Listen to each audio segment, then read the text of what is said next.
CHAPTER 7.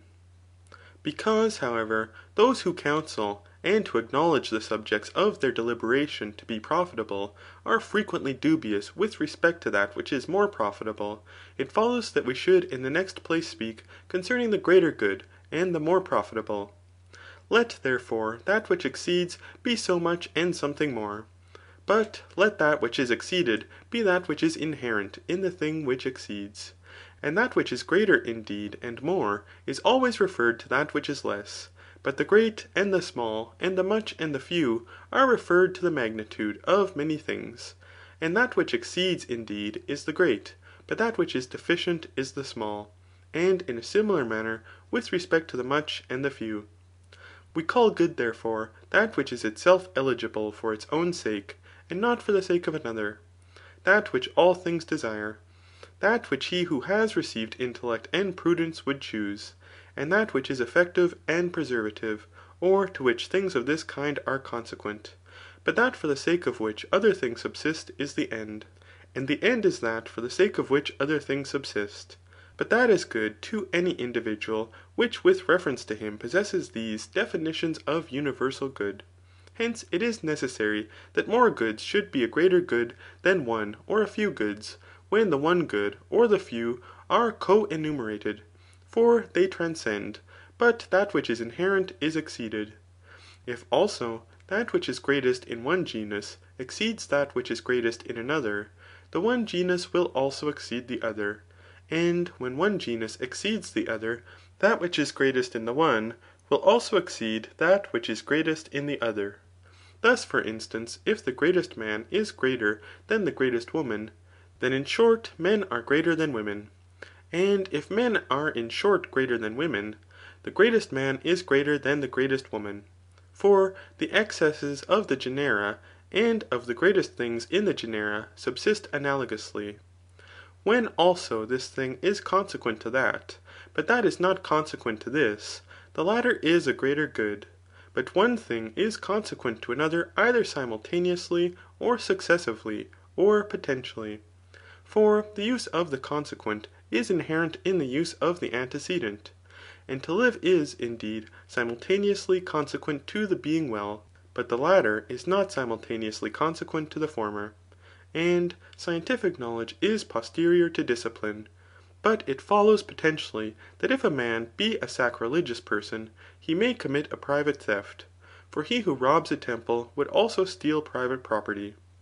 Of two things also which exceed the same third, that which more exceeds is the greater. For it is necessary that it should exceed the other by that greater excess by which it exceeds the third. Those things likewise are greater which are effective of a greater good. For by this the efficient cause is greater. And in a similar manner, that of which the efficient is greater, is also itself greater. For if that which is salubrious is more eligible than that which is pleasant, and is a greater good, health is also a greater good than pleasure. That likewise, which is more eligible of itself, is a greater good than that which is not eligible of itself. Thus for instance, strength is a greater good than the salubrious. For the latter is not desirable for its own sake, but the former is, which is the characteristic of good. If also one thing is the end, but the other is not, the former is the greater good. For the latter subsists for the sake of another, but the former for the sake of itself. As for instance, to be exercised is for the sake of the good condition of the body. That likewise which is in a greater degree indigent of another, or of other things, is a greater good, for it is more sufficient to itself. But that is in a less degree indigent, which requires fewer things, or such as are more easily procured. When likewise this thing cannot subsist without that, or it is not possible it can be generated without it, but that can subsist without this, then the latter is a greater good than the former, for it is more sufficient to itself, because that which is not indigent of another is more self^sufficient, so that it is evidently a greater good. This is also the case for the same reason if one thing is a principle, but another is not, and if one thing is a cause, but another is not. For without cause and principle it is impossible for a thing to be or to be generated. When likewise two things are principles, that which proceeds from the greater principle is greater, and also when there are two causes, that is the greater which proceeds from the greater cause, and vice versa, when there are two principles, the principle of the greater thing is greater, and when there are two causes, the cause of the greater thing is greater. From what has been said, therefore, it is evident that in both ways a thing may appear to be greater. For if this thing is a principle, but that is not, this thing will appear to be greater than that. And also if this thing is not a principle, i.e. if it is the end, but that is a principle, for the end is greater, and is not a principle, as Leodames, when he accused Callistratus, said that he who advised did a greater injury than he who performed the deed, for it would not have been done had it not been advised. But again, accusing Chabrias, he said that he who did the deed acted more unjustly than he who advised it, for it would not have been done unless there had been one who did it. For men give advice to others for the sake of this, viz. That they may act. That which is more rare, also, appears to be a greater good than that which is found in abundance, as for instance gold than iron, though it is less useful. For the possession of it is greater because it is obtained with more difficulty. After another manner, however, the plentiful is a greater good than the rare, because the use of it surpasses the use of the rare. For that which is frequently, surpasses that which is rarely found. Whence it is said by Pindar, Water is the best of things. And in short, that which is procured with more difficulty is a greater good than that which is procured with facility, for it is more rare. After another manner, however, that which is procured with facility is a greater good than that which is procured with more difficulty, for it subsists as we wish it should. That also is greater, the contrary to which is greater, and likewise that of which the privation is greater. Virtue likewise is greater than what is not virtue, and vice than what is not vice. For the former are ends, but the latter are not. Those things also are greater, the works of which are more beautiful, or more base. And of those things of which the virtues and the vices are greater, the works also are greater, since such as is the subsistence of causes and principles, such also is the subsistence of events. And such as is the subsistence of events, such also is the subsistence of causes and principles. Those things likewise are greater, the excess of which is more eligible, or more beautiful. Thus, for instance, to see accurately is more eligible than to smell accurately, for the sight is more eligible than the smell. To be a lover of friendship also is better than to be a lover of riches, so that to be a lover of friends is more beautiful than to be a lover of wealth. And on the contrary, the excesses of better things are better, and of more beautiful things more beautiful. This is also the case with those things of which the desires are more beautiful or better. For of greater things there are greater appetitions, and the desires of more beautiful and better things are for the same reason better and more beautiful. Those things likewise of which the sciences are more beautiful or more worthy are themselves more beautiful and more worthy. For such as is the subsistence of science, such also is the subsistence of that which is true. But each science is employed about its proper subject, and for the same reasons, the sciences of more worthy and more beautiful things have an analogous subsistence. That likewise, which either all, or many, or most prudent persons, or the most excellent characters have judged, or do judge to be good or greater, necessarily thus subsists, or simply, or so far as they judge according to prudence. This also is common to other things. For every thing is such according to substance, quantity, and quality, as science and prudence assert it to be. This principle, however, we apply to good.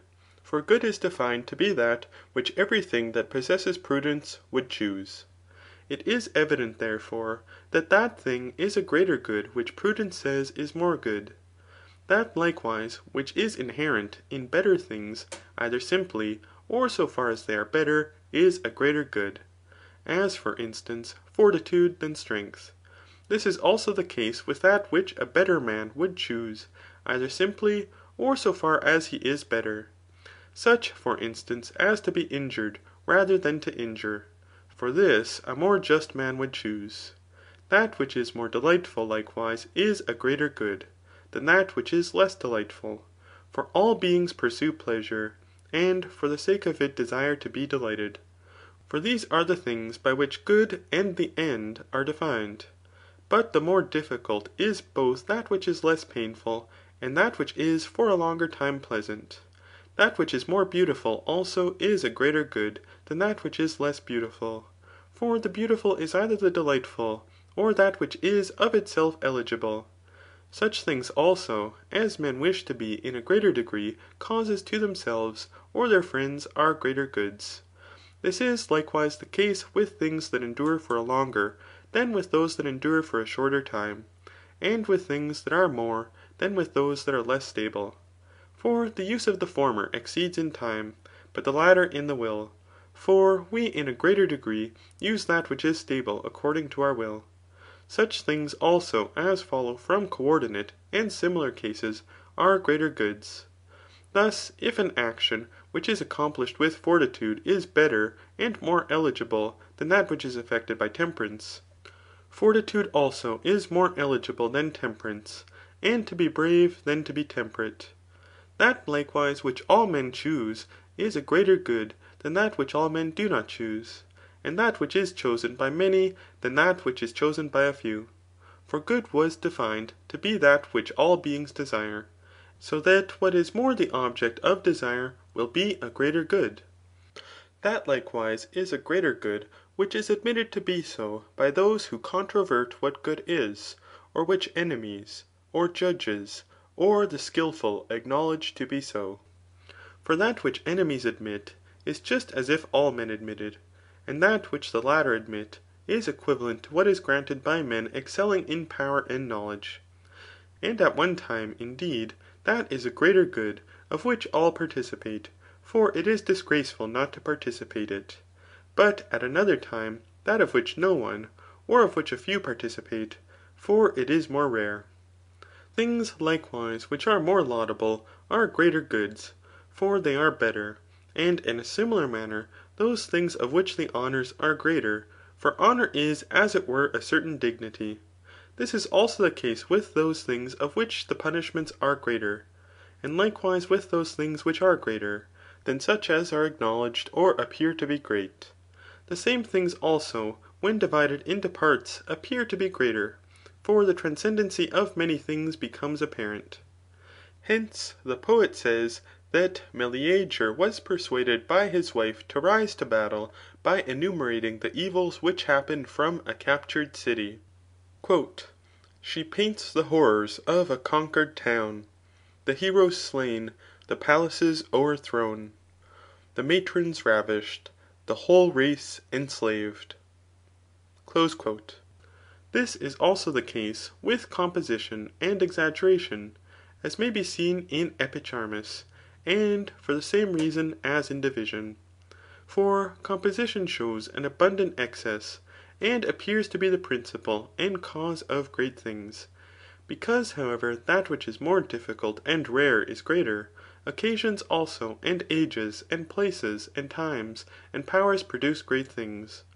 For if any one performs a deed beyond his power, and beyond his age, and those that resemble him, or if in this way, or in this place, or at that time, it will have the magnitude of things beautiful, good, and just, and of the contraries of these. Whence also the epigram on him who conquered in the Olympic games, Some time ago so vulgar was my trade, with a rough sack on both my shoulders laid. From Argos to Tegea still I trudged, to sell my fish, till victor here adjudged. And Iphicrates passes an encomium on himself by saying, From whence came these?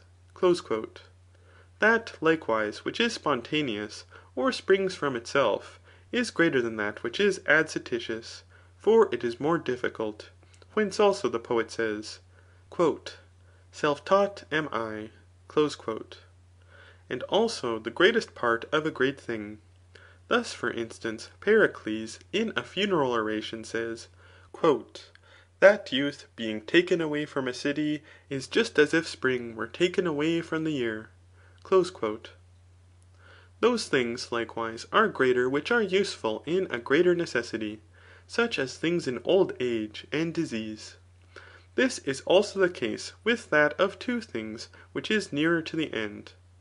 That likewise which is good to a certain thing, is a greater good, than that which being good simply is not good to it. And also the possible than the impossible, for the former is good to a thing itself, but the latter is not. The goods also which are in the end of life are greater than others, for those things are in a greater degree ends which are near to the end. Things likewise which pertain to truth are greater goods than things which pertain to opinion. But the definition of that which pertains to opinion is that which, if it were latent, no one would choose.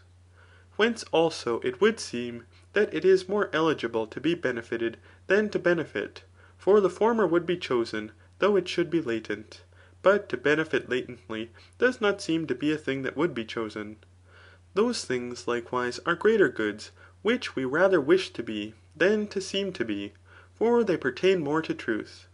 Hence also the sophists say that justice is a small thing, because it is more eligible to seem to be than to be just, but it is not so with health. That also is a greater good which is more useful for many purposes, as for instance, that which is more useful to life, to living well, to pleasure, and to the performance of beautiful actions. Hence, riches and health appear to the vulgar to be the greatest of things, for they contain all the above mentioned particulars. That also is a greater good which is more free from molestation, and is attended with pleasure. For in this case there are more goods than one, so that the good is both pleasure and a privation of pain. That likewise of two things is the greater good, which being added to the same thing renders the whole a greater good.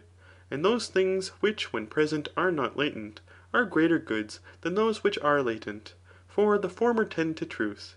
Hence to be rich will be considered as a greater good than to seem to be rich. That also which is lovely is a greater good, and which to some things indeed is lovely when possessed alone, but to others when possessed in conjunction with other things.